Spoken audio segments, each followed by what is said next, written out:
I'm glad that we could get together today and kind of talk about the different things that are going on in each aspect of the business. And I just wanted to welcome all of you and thank you for taking time out of your day to kind of talk to everybody that will be tuning in on Friday when this airs, and kind of give them like an idea of what's going on throughout the marketplace and what's happening. I know that everybody has something different going on when it comes to like what's going on with their particular part with COVID, with closings, with purchases, with inspections. And so, Jovi, thanks for putting all this together and bringing the experts together. I mean, you call me an expert. I totally love that title. Good. Do we like the title? Because that was going to go on the flyer. I do. So, with that being said, I think like, as usual, I'm going to just kind of control the conversation and kind of talk to everybody differently about what are they seeing with COVID, how we're adapting to those changes, what we think, and, you know, that we might see in the future with COVID and, same time. Yeah, so great segue, Stephen. Thank you.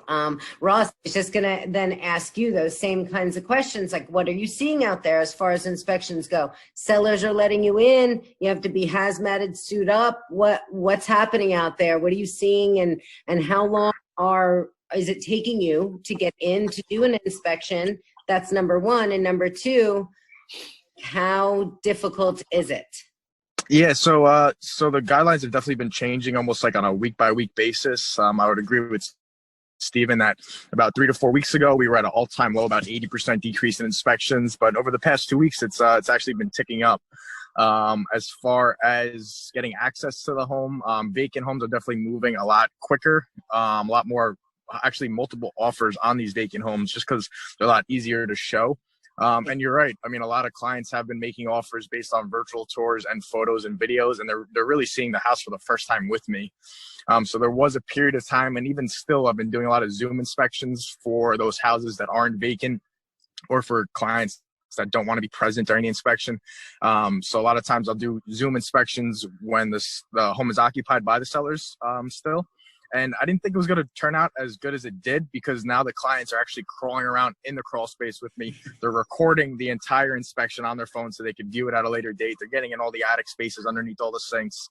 They're seeing it at the comfort of their home with their family, which I couldn't imagine it turning out, you know, this awesome. But yeah, I mean, we're definitely wearing, you know, our PPE, our masks, our gloves, the booties, you know, sanitizing everything down, maintaining social distances when everybody is present.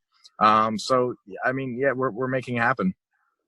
So, also, like we talk about this a lot in our first time home buyers seminars and stuff. And after an inspection is written up and, the buyer wants something completed in the property, and it goes back to our friendly attorney, Stephen Cologne, and he's like, okay, let's negotiate this.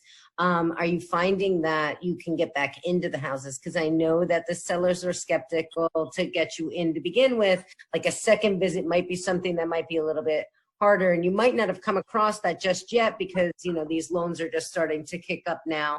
But you guys have something in place to get back out there, or are we taking videos from them to make sure things were fixed? Like, how are we doing these things? Yeah, you're right. It's a little early for this, just because closings usually, you know, 45, 60 days out from the time of the inspection.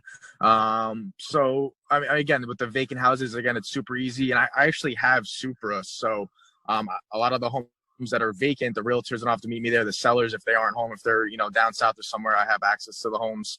I've been also, a lot of realtors have been using the old school lock boxes to give you a little bit easier access for home inspectors and appraisers. So, you know, we're kind of changing with the times and, you know, making things work as problems, you know, come up. Well, I appreciate that so much. And thanks for being out there for us. We appreciate you. Thanks, guys. Go back to work. Thank you, guys. Love you all. See you later. Bye.